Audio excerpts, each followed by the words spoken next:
Assalamualaikum warahmatullahi wabarakatuh. Selamat siang para pendengar setia podcast, khususnya mahasiswa pasca sarjana UHAMKA. Semoga para pendengar semuanya sehat selalu dan berbahagia. Yap, bertemu kembali dengan saya Yeni Nurfatiah, selaku host yang beberapa menit ke depan akan menemani para pendengar semuanya di podcast yang bermanfaat. Kira-kira apa sih yang akan kita bincangkan di siang hari ini? Penasaran kan? Membicarakan tentang perspektif pendidikan menurut Rabindranath Tagore. Siapakah sih sosok Rabindranath Tagore? Nah, sebelumnya saya memiliki satu jargon. Melupakan resolusi sama saja dengan menunda revolusi. Nah, di sini saya tidak sendiri. Langsung saja kita berkenalan ya, para pendengar setia podcast. Beliau adalah Ibu Rahmita. Selamat siang Ibu Rahmita. Bagaimana kabarnya? Selamat siang Bu Yeni. Gimana Bu Yeni, kabarnya sehat? Baik, luar biasa. Ceria sekali Ibu Rahmita ya. Harus ceria, semangat. Luar biasa. Nah, Bu Rahmita, balik layar kita ini ada teman kita juga yang luar biasa, yaitu Ibu Retno dan juga Ibu Lilis ya. Iya. Nah, teman kita ini juga teman kita ini juga adalah wanita-wanita karir yang luar biasa, seorang pendidik yang luar biasa. Ya Bu Rita. Iya. Kita ke pertanyaan dan juga sharing mengenai perspektif pendidikan menurut Rabindranath Tagore. Oh ya Bu Mita. Rabindranath Tagore, sosok Rabindranath Tagore siapa sih dan mengapa beliau itu masuk dalam pembelajaran pendidikan dasar di pasca sarjana kita?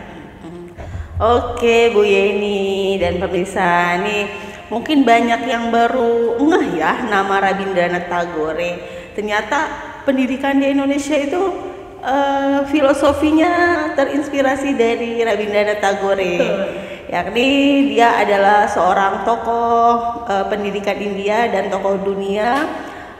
Dia orang Asia, yakni orang India pertama ya, orang non Eropa pertama yang mendapat Nobel di bidang sastra dan dalam dunia pendidikan gitu. Dan dia menariknya itu dia sahabat penanya tokoh pendidikan Indonesia loh. Siapa ya itu? Ki Hajar Dewantara gitu. Makanya Ki Hajar Dewantara itu filosofinya itu mengambil mengadopsi dari filosofi Rabindranath Tagore gitu Bu Eni. Oh, luar menarik sekali ya Bu Mita.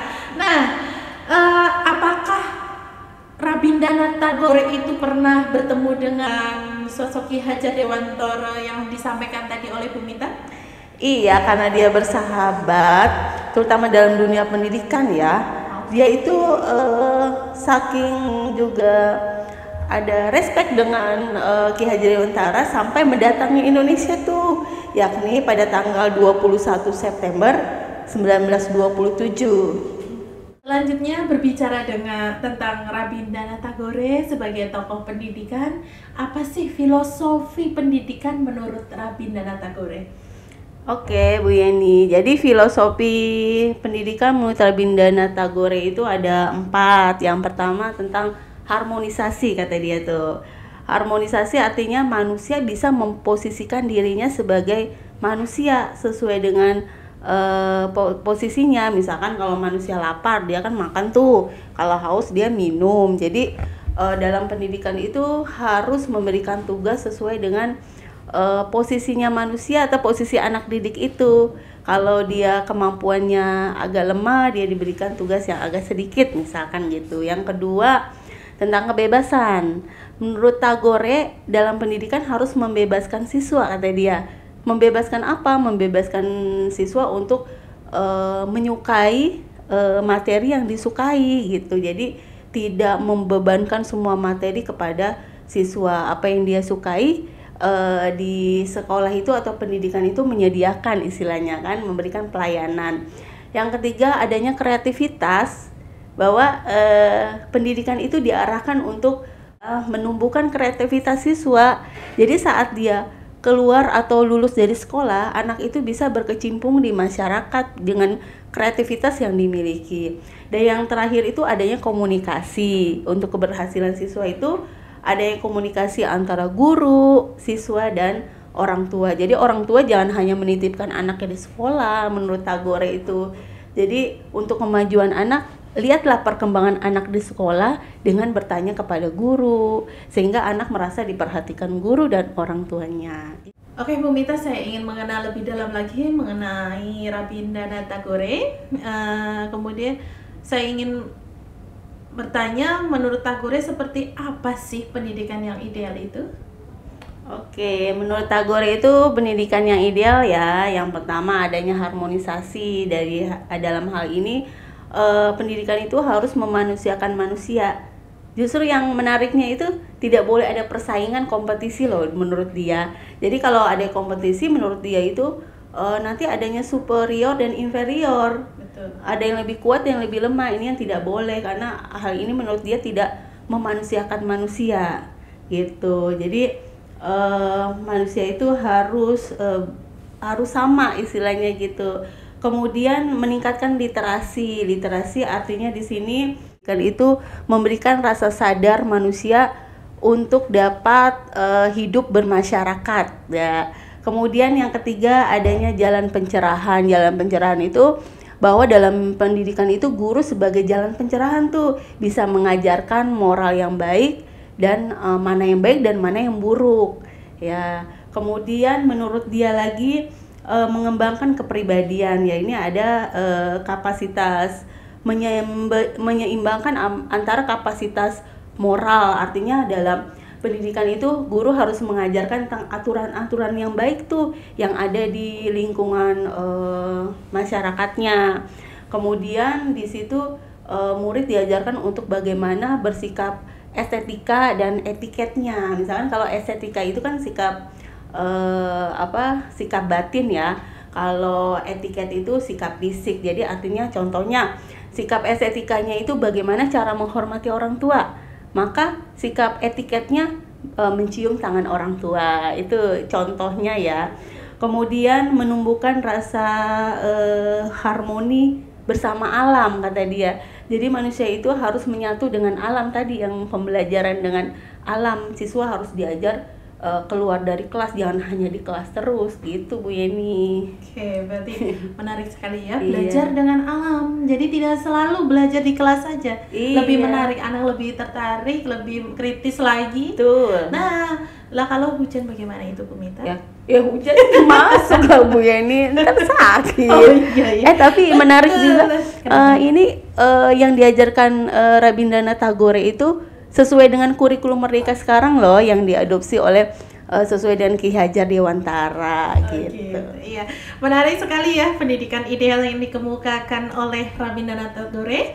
Kemudian ada pertanyaan lagi nih, apa saja sih kira-kira metode mengajar yang ideal agar menghasilkan pendidikan yang ideal tersebut? Oh, kalau metode mengajar itu yang diajarkan tuh ada metode menurut dia learning by traveling. Traveling ini bukan hanya harus study tour keluar jauh dari sekolah. Maksud Tagore itu traveling itu keluar dari kelas tuh. Keluar dari kelas, karena di luar kelas itu pasti ada lingkungan yang tumbuh. Ya, lingkungan alam istilahnya, misalkan tumbuhan. Jadi dari lingkungan alam itu siswa mengamati langsung tuh pengalaman langsung ya. Kalau pengalaman langsung berarti dia mudah mengingat tuh, hafal lebih lama mengingatnya gitu. Dari situ yang kedua dengan cara discussion and question ya, question answer. Artinya di sini guru memberi ruang siswa untuk mengadakan diskusi. Nanti dari pembelajaran alam itu siswa itu akan diajarkan berpikir positif karena dia mengalami langsung. Biasanya dia lebih berpikir kreatif, itu berpikir kritis, akan dia tanyakan hal-hal yang dia lihat gitu. Jadi dari sini ada yang berdiskusi dan ada yang menjawab gitu. Jadi gitu Bu Yeni. Jadi taman siswa itu terinspirasi dari universitas atau sekolah yang didirikan oleh Tagore, yaitu Santiniketan di India. Kemudian bahwa pertama kali didirikan Taman Siswa juga untuk merdeka, niatnya untuk merdeka bangsa kita. Jadi merdeka itu tidak hanya dengan perang, tapi dengan pendidikan. Sama dengan Tagore, bahwa karena dengan perang aja kita nggak menang-menang, bagaimana sih caranya nih? Harus diambil juga, diadopsi dari pendidikan, bahwa pendidikanlah memberantas kebodohan nih, yang membuat masyarakat kita lebih terang, kemudian bisa merdeka gitu. Ada ilmuwan dari berbagai negara, terutama di Indonesia dan India ya, sampai bisa merdeka dari penjajah. Wah, gitu. Terima kasih Bu Rahmita, luar biasa sekali penjelasannya, sehingga kita Sama-sama. semuanya sudah gamblang ya. Kita dari sharing dari Bu Mita, kita jadi tahu, jadi paham bahwa perspektif pendidikan menurut Rabindranath Tagore kenapa bisa masuk di perkuliahan pendidikan dasar pasca sarjana. Ya, begitu ya Bu Mita. Oke, terima kasih Bu Rahmita kebersamaannya. Semoga apa yang tadi disampaikan oleh Bu Mita dapat bermanfaat untuk kita semuanya. Semoga pendidikan kita semakin maju, semakin berkualitas, sehingga generasi penerus bangsa kita ini juga berkualitas, sehingga Indonesia semakin maju dan juga semakin sejahtera. Semangat. Ada pantun nih dikit. Ada Ini ada pantun nggak? Ada nih Bu Mita. Ada ya. Kalau saya pantunnya gini aja deh. Dikulum-kulum, dikumur-kumur. Assalamualaikum, semoga panjang umur. Wah, aja keren sekali.